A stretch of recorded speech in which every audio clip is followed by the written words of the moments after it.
Well, good afternoon, everyone. Welcome to Mondays at Noon. It's good to see everyone. I'm Dr. Molly Pepper. I'm the Associate Dean for Undergraduate Programs here in the School of Business. And this is our weekly forum where we gather as a community to connect and talk about things that are important to us. And we are recording this session. It will be available on the School of Business YouTube channel later. Our guest today is Matt Santangelo.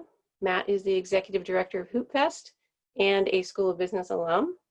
But before we talk with Matt, we're going to take a pause to reflect and then to engage in 2 short networking exercises. After the networking, I'll hand the meeting over to the Dean to further introduce our speaker.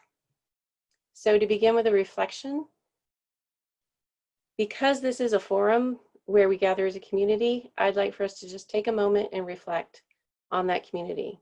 So please join me in just a moment of thought on the many ways we can stay connected while we're apart. Perhaps in your reflection, even set an intention to reach out to someone to keep that community reflection or that community connection strong.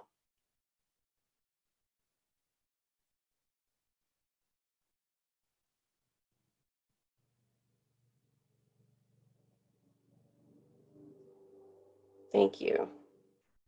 Next, we're going to hold our breakout groups, our networking exercise, to allow for some time where we can talk to each other in small groups. Afterward, I'll turn things over to the Dean.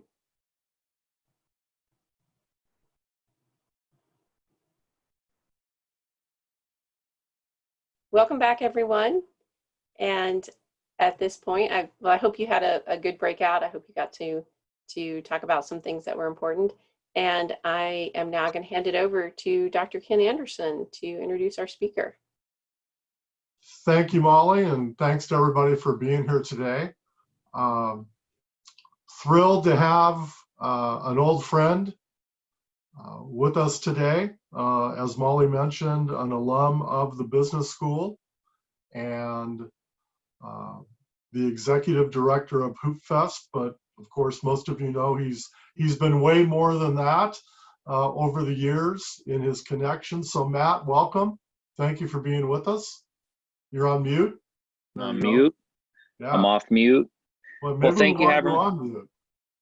Yeah, it'd be better. It'd be better. Yeah. I was just telling him, like, after I graduated from school, you just kind of kicked me off campus. So now that Zooms are available, I can get reconnected. Good. The restraining order, with the Yeah. restraining order and everything. Especially with the beard now, nobody will recognize you from the poster. And all this white hair. This is what's. I mean, I'm happy to have it. No offense, Dr. Anderson. I'm still happy to have it, but it's changing colors on me quick. Yeah. Good luck with that. So hey, great to have you here, and we want to talk a little bit about what you're doing at Hoopfest and the advice you might have for our students and recent grads. But how about take us through a little bit of your background, including how you got to Gonzaga in the first place? Yep, I can do that. So I was born in inner city North Portland, the youngest of 9 kids. I got 5 sisters and 3 brothers. I jokingly say tongue in cheek, but there's some truth to it too, that my 3 brothers taught me how to be physically tough. My 5 sisters taught me how to be emotionally and mentally tough. And the lessons I learned from my sisters are a lot more valuable than the lessons I learned from my brothers. But a very loving family. My parents are still in the same home. They've been there for 59 years. And just to give a little context for the neighborhood, in those 59 years, my mom has been interviewed twice on the news. Once after a man was stabbed 17 times in self-defense. My dad found him in our raspberry bushes. And once after a drive-by shooting left 2 kids murdered and 2 kids wounded, essentially on our front porch. And my mom's, both times she was on the news, she was asked the same question essentially. And, what's it like living in such a dangerous neighborhood? And my poor sweet mom would answer, we have our problems just like everywhere else. Well, it wasn't until I moved to the South Hill of Spokane that I realized that not everyone's got the same problems as North Portland. North Portland's got its own set of unique challenges. But I was started playing ball when I was really young. I started playing year-round basketball about 7th grade. I always knew I had to have good grades, so I worked hard in school as well. But I wanted to be a basketball player. That I don't make any qualms about that. And so was always fortunate to have great coaches and be on great teams. Had success at the high school level, and that opened up an opportunity to play basketball collegiately as well. My final 5 schools were Stanford, Rice, Northwestern, University of Oregon, and Gonzaga. I wasn't clearly smart enough to know what a Stanford degree would have done for me back then. No, back to my point of wanting to play basketball, and that's where I thought Gonzaga was the best situation for me. I was going to get a chance to play.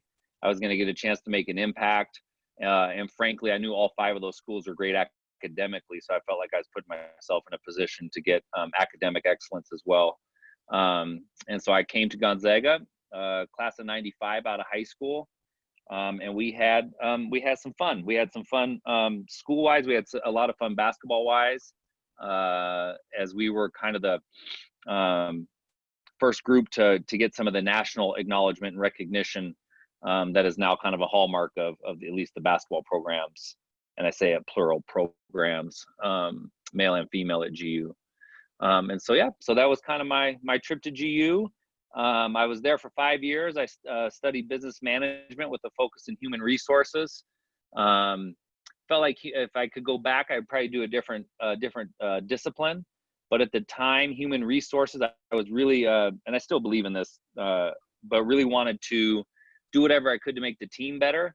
And that was the one discipline in the business world where you really were focused on other people, and really more on the relational side of business. Now, knowing what I know now, I would have gone back and done probably a different core, to be a little bit more complementary to my natural kind of skill set. But like I said, that was the one I could directly apply to what at the time was my profession, and that was playing basketball. And then after school, I think I graduated. Don't look too close into the records.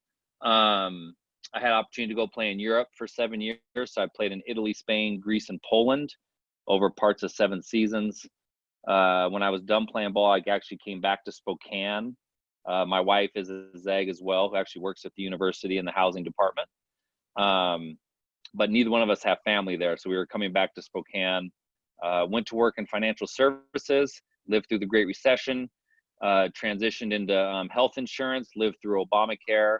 Now I'm the executive director of Hoopfest, and we just canceled it. So I don't want to say that I am the common denominator to all this stuff, but boy, oh boy, I could use an easier stretch. I'm going to go work in a warehouse or something. I don't know. And that's kind of where we're at now. Okay.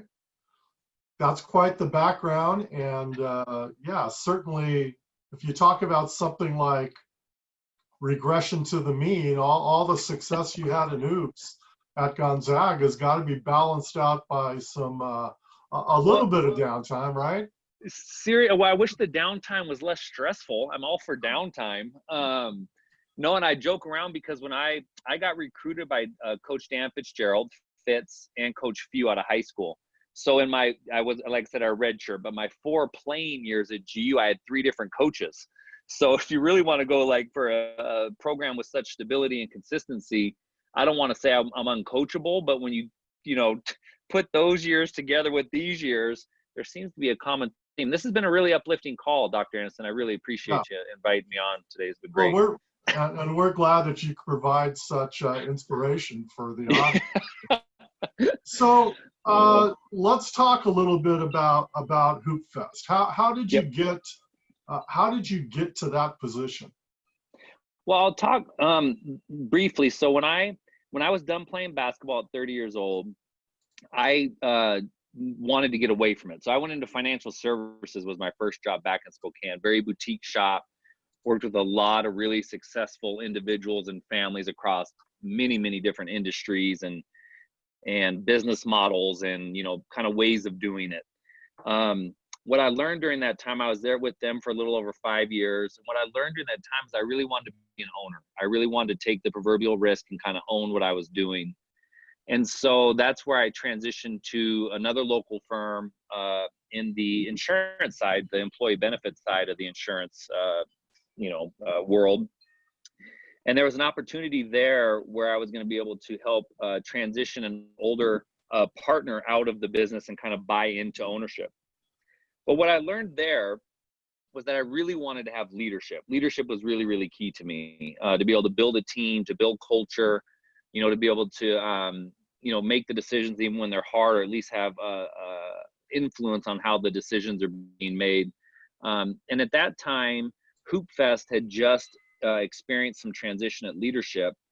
And so I got one of the board members contacted me just to gauge my interest. And frankly, I didn't know what I was getting myself into. I knew obviously as an impactful event, and of course tied to the sport that I grew up playing and that I love.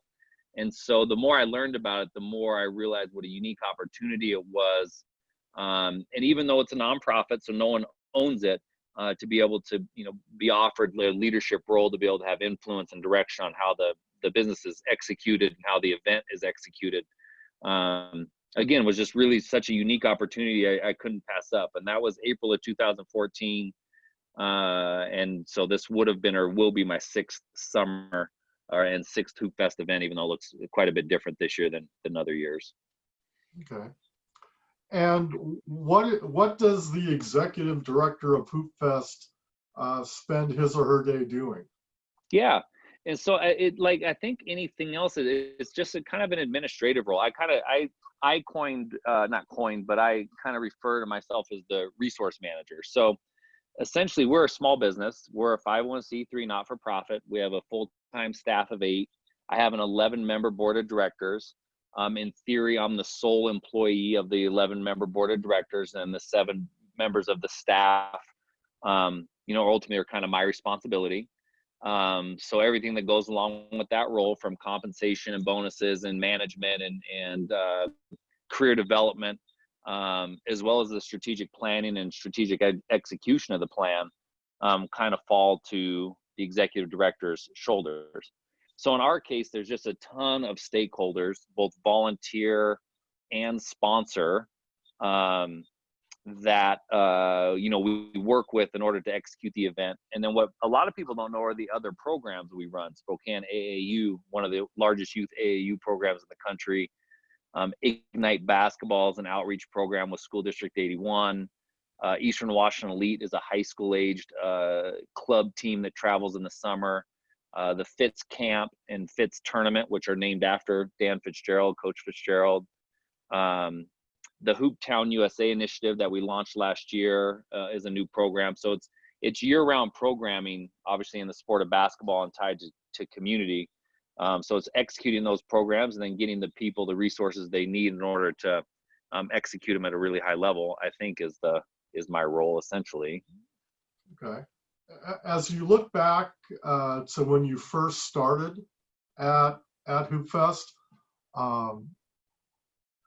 what would be some of your biggest surprises from a business point of view or an organizational point of view? I think for us, some of the biggest surprises is really just how to externally message a couple different messages. One is, every business. So when I took over and coming in a leadership role, I kind of looked at it 2 ways. It was already the largest 3-on-3 tournament in the world. There's nothing else like it.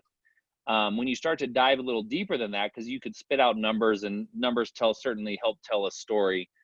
But when you dive a little deeper, you start to look at the economic impact, which the School of Business helps us create every few years. It's about a $50 million economic impact.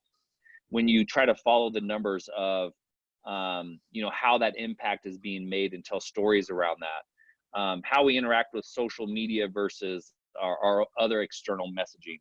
And my point in saying all that, where the conflict comes in, is that we're a really small business and we're really feeling this particular challenge this year for obvious reasons, is that we're a small business that relies heavily on basically 3 months out of the year, but really 1 week out of the year to make everything else float.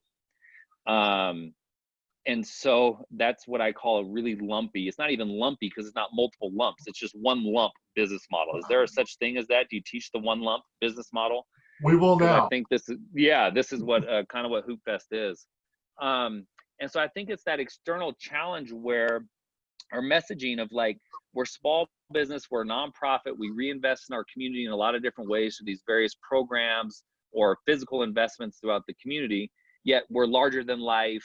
We're really cool because we're tied to the basketball and basketball world and culture. I mean, we're almost like, what's wrong with social media? We can look really cool over here, but we're not doing so good over here, you know, and we kind of battle that conflict. And then frankly, just convincing those stakeholders that do make a significant, you know, earn significant business from our weekend that, hey, you have to help us. And that would be like the hospitality industry, the city of Spokane, trying to convince people like, yeah, you want Hoop Fest. You don't want us to go away.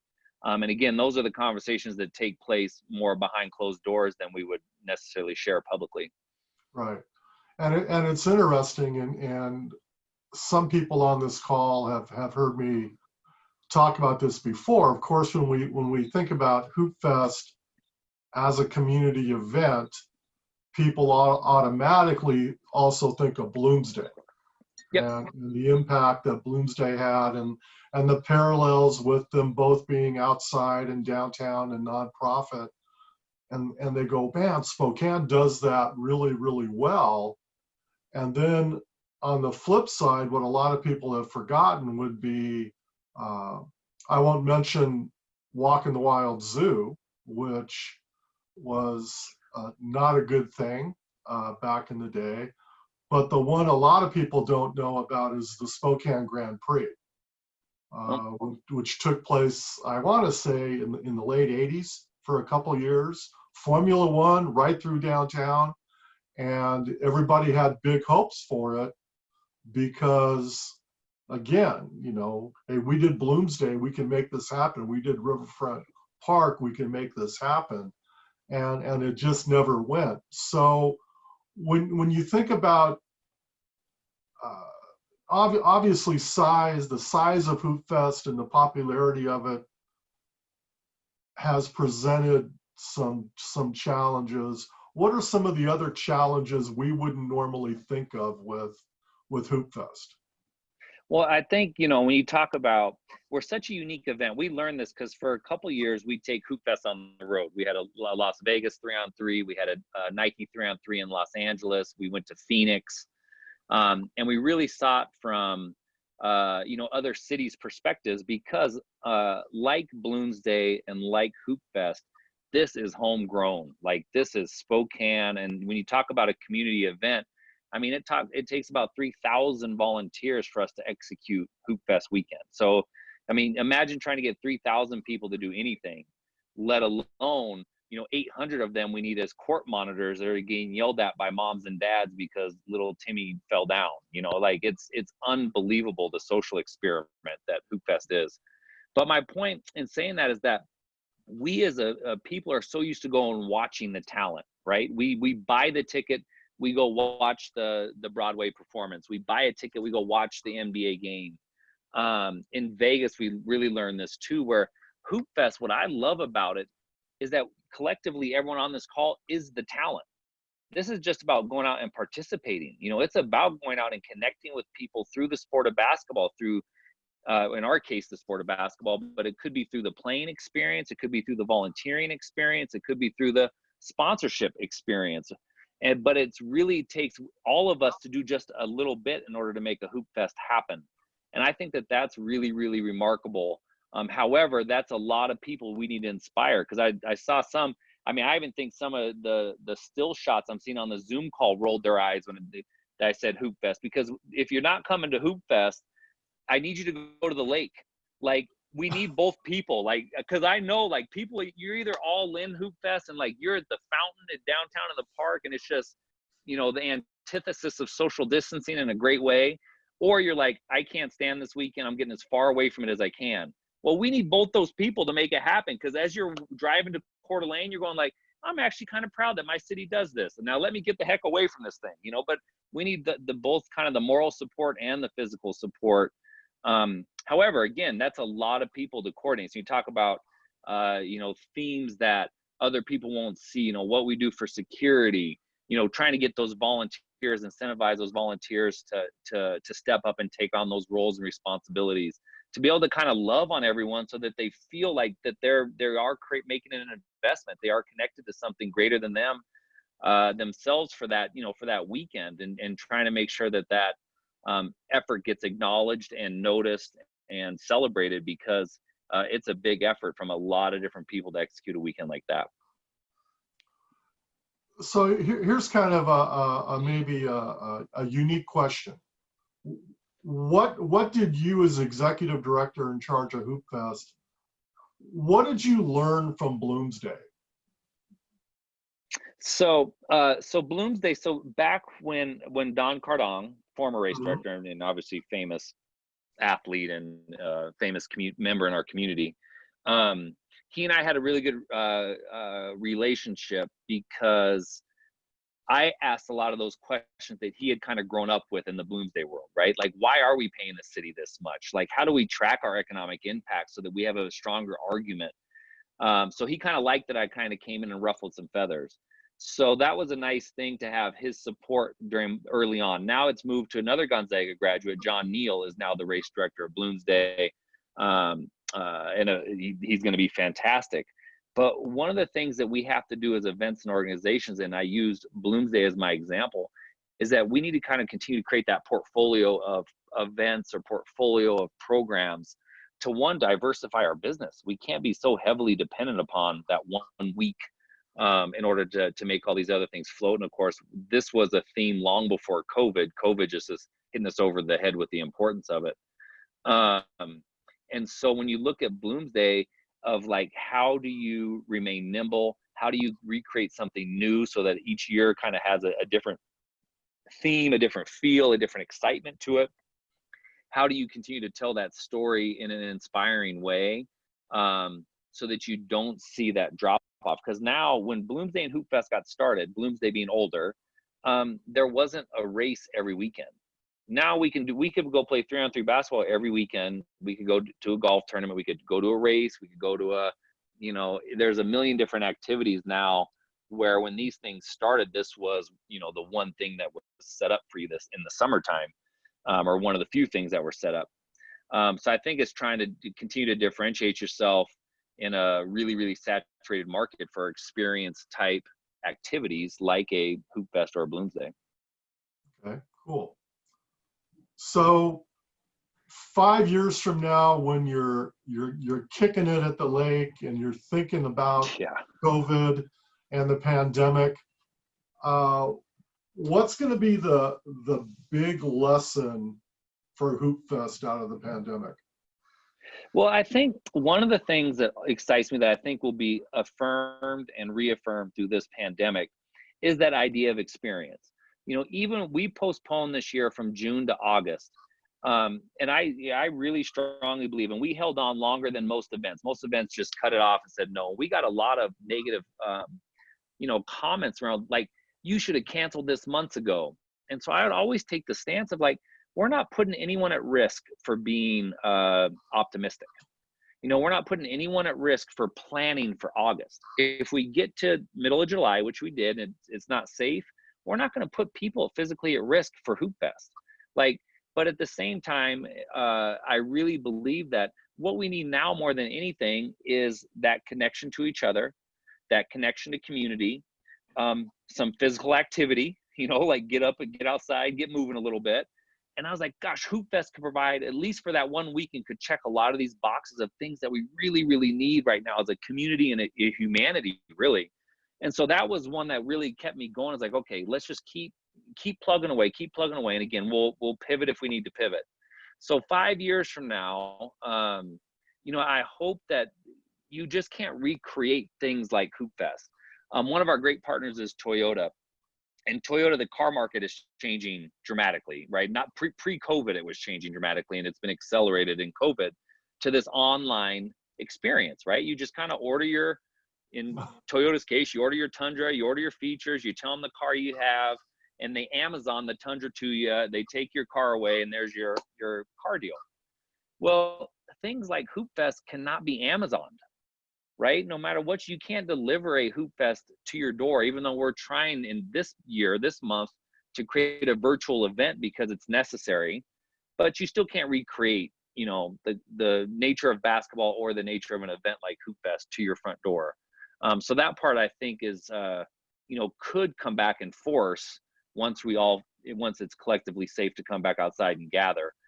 So hopefully 5 years from now is that we're able to weather 2020, probably weather 2021 as well, but then continue to be that expression of that sense of community that it does every other summer. I think the one other thing too that I'd like to move, like most larger cities, major markets with the NBA teams especially, have a community basketball arm. They're the ones doing the park courts. They're the ones doing the youth programs. They're the ones that, it's kind of like if you're in Portland and you just moved to Portland, you want to figure out what's the basketball scene, you go to the Blazers, right? Well, Gonzaga is our closest thing to a professional, basketball program that we have in Spokane. And a lot of things they can't do for the community simply because of NCAA compliance. What Hoopfest, the organization, is doing and has done, that I hope we can get better, that 5 years we can look back and reflect on, is we want to be that. We want to do a better job and continue to grow the accessibility and do a better job of telling the story of being the community basketball organization through programming, through investment, through infrastructure, through curriculum, through coaching, all the different things that, really the organization already has. We just need to tie it better in a more comprehensive package. Cool. That's a great vision. Thank you. So we got a couple questions hanging out there. How about, Molly asked, what are some of the great takeaways from your HR management education at Gonzaga? So I think for me, I wish, because remember, I was 30 when I started the real work, a real job is my first job at 30 years old. So I did pretty good actually fighting that one off for a while. And who knew that Hoopfest was going to be the closest thing to a real job I've had? Of all the ones I was like, this is the one. I think for me, it comes back to just making people around you better, like really trying to invest in the people, take excuses away. I think there's a part of our psychological makeup that will always search for the path of least resistance and excuses. And I'll give an example. The office that Hoopfest had been in forever, 25 years, where I started in the Bank of America building downtown, was in the Skywalk. We had one door in the entire office space, and it had like a corrugated metal on it, like a treatment, so it looked like it was outside, so it didn't even shut. So we only had one door, and you couldn't physically shut it. And so, well, when it gets to Hoopfest time, we're front and center. Like everyone likes to stop on their lunch break. They're walking through the Skywalk. They come in like, "Oh, you having Hoopfest this year?" I'm like, "Yeah, in 2 weeks, man. We're working. Like, go away. Like now, like have some feel. Like a good athlete, have like a good coach, play like it, have some feel." But that was what we struggled with. But what it did from a business perspective is that it never allowed you to see the forest from the trees. So one of the things that I wanted to do was to get us into a new office space, get us into a more, a larger space, one that has a flexible space of common area and places and just doors, Because I felt like if I could remove the barriers to people doing their job or doing it more effectively, that was ultimately my responsibility, because there's no excuses. So then if you don't do the job, there's nowhere to look but you. You can only hold yourself accountable, or in my case, I'm the one that can hold you accountable of being in the role that I'm in. So I think it comes down to just kind of almost maybe some of the basketball lessons I learned is just, you just make people around you better. When in some cases it's removing obstacles, in some cases it's a pat on the back. Sometimes it's it's a little bit tougher than that, but those are the types of things. And the one thing I like about Hoopfest is that it is seasonal. It feels like you play a season, where in some businesses it's a kind of a daily grind and you're just kind of perfecting the daily habits, where Hoopfest is like you have a finite amount of time during the year where you're going gangbusters, and then you can kind of reflect on it and then say, how do we get better next year? And that's, probably with my upbringing in the sport, seems like a natural flow for me, because you play your season, you get better in the summer, you reflect after this, just kind of the seasonal nature of what sports can be. Cool. What about Jane asked, your old advisor, Jane Eschen, can you talk a little bit about working with a board of directors? That's something that wasn't big, I guess, in your previous experiences. Who doesn't want 11 bosses?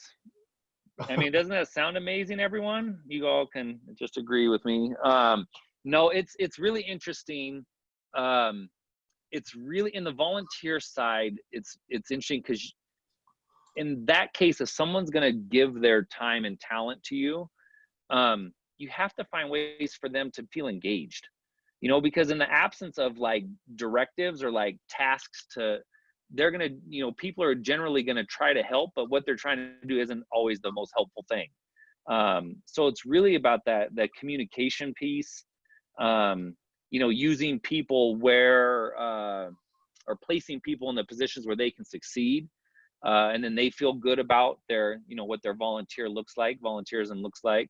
But it does create some challenges. I mean, there's a lot of different opinions on how to get it done. There's some politicking, which isn't my favorite thing in the world. I'd rather just, you know, talk about it. I'm not the type of person that knows where I want the conversation to end. I just know how to get the conversation started. Then I kind of like to see where it goes from there. Some people are much better about like, I need to get it here, and I can the chess pieces in a dynamic group dynamic to get to where I want to go. I'm not smart enough to do all that.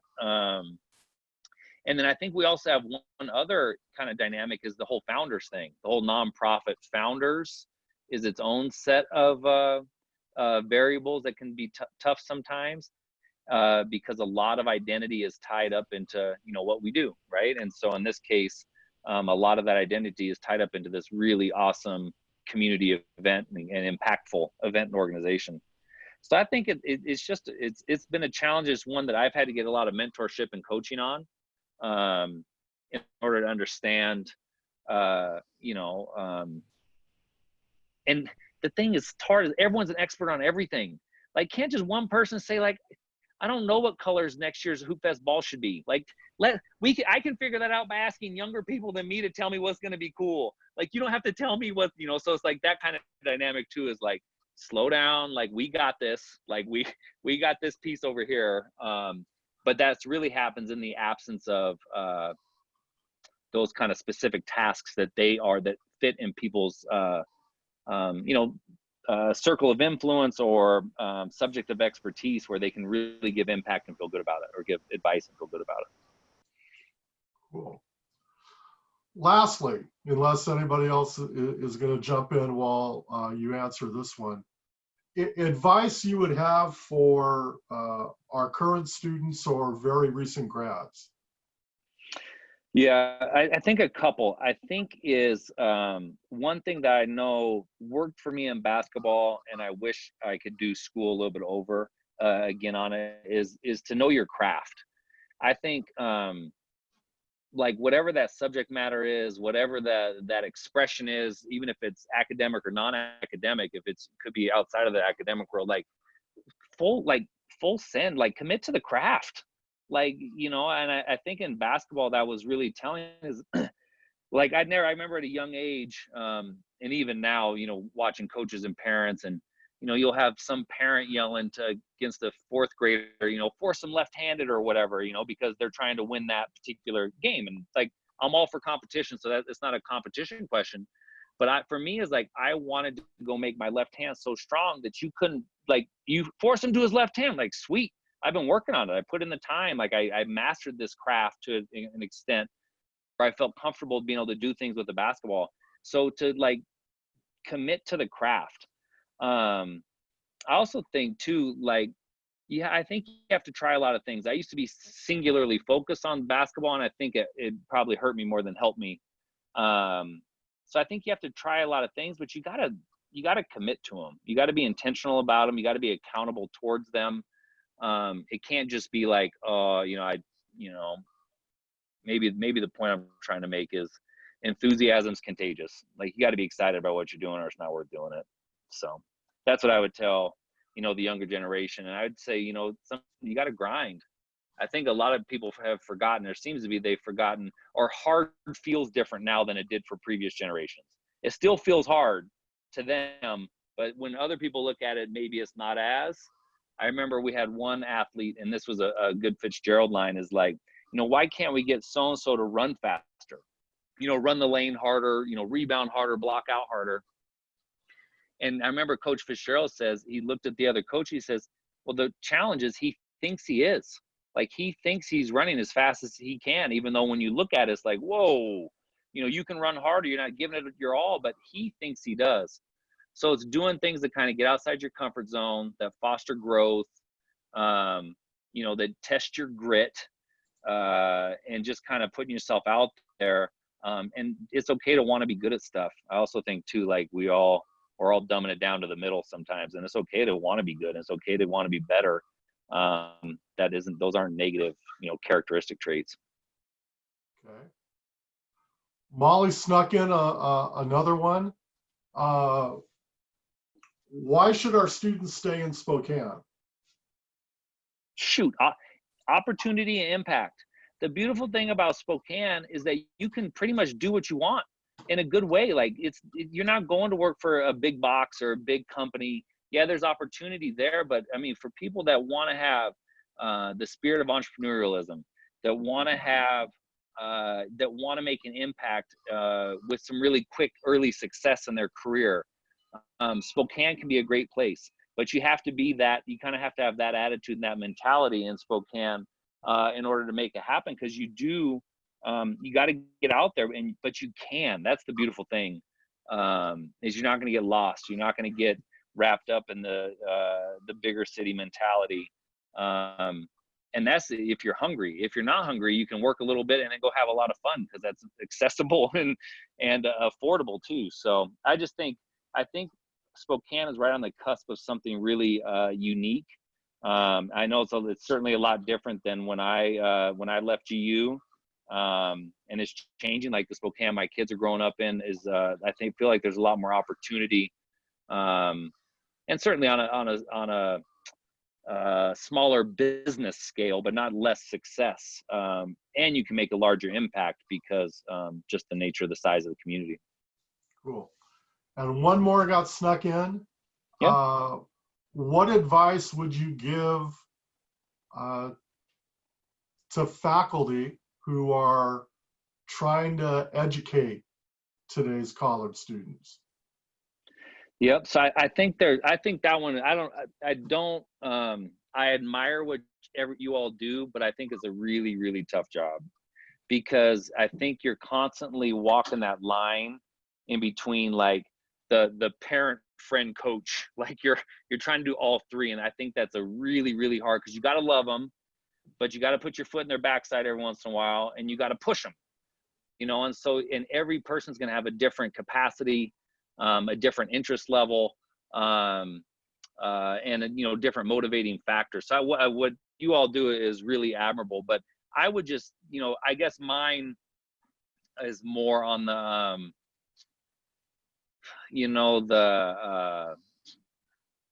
I guess I would defer to just love on them, even though sometimes that love can be a little tough. I'm a big fan of, like, the two circles. This is your comfort zone. This is where the magic happens. Like, you got to get out of your comfort zone in order to get the magic to happen. Like, getting kids outside of their comfort zone, introduce some different thoughts and ideas. I think is just really, really critical, but really, really difficult. And because I think it's hard, because right now you all have to deal with so much more, meeting the kids where they're at, where are they at mentally, their emotional, capacity and current status. That, it's probably you morph more into the parent than the professor more often than not, because you're really trying to help them through, especially this very uncertain and crazy time. I just think it's a really, really tough deal. I just make them all uncomfortable. They'll be better for it. They'll thank you for it later. Sure. Well, Matt, I want to thank you for a couple of things. One, I got a little nervous when you said you were going to use a story or a saying from Fitz. And so I appreciate that the one you told was good for the PC, audience, I guess. yeah, PC. But also, Old School, I just want to thank you for being with us today. It was a great conversation. I know we all, you know, in the Hoopfest part of your life, I know that it's something that we all see and experience, but we may not think about all the nuts and bolts that that go into making it happen. So it's good to get a little insight there. And of course, for those of us that have been longtime Gonzaga basketball fans, it's a good to get a look at you and listen to you and kind of see the person, if you will, inside the legend. So thank you very much. Well, I really, really appreciate it. I really loved Molly's intention today around, you know, finding ways to connect. I think that, you know, obviously we're all starving for it in some form or fashion. So it's nice to see all your collective faces for the last hour. So thank you for spending your lunch hour with me. And like at the end of the day, I say this too because we're in such a divisive time. I feel like there's two questions I could ask each of you, and I could sum you up for better or worse. And this is going to sound really judgmental, but you know, it's mask or no mask. It's Black Lives Matter or All Lives Matter. How you answer those two, like I could kind of feel like I could paint in the rest of the lines, which is horribly judgmental, but that's the kind of world we're at right now.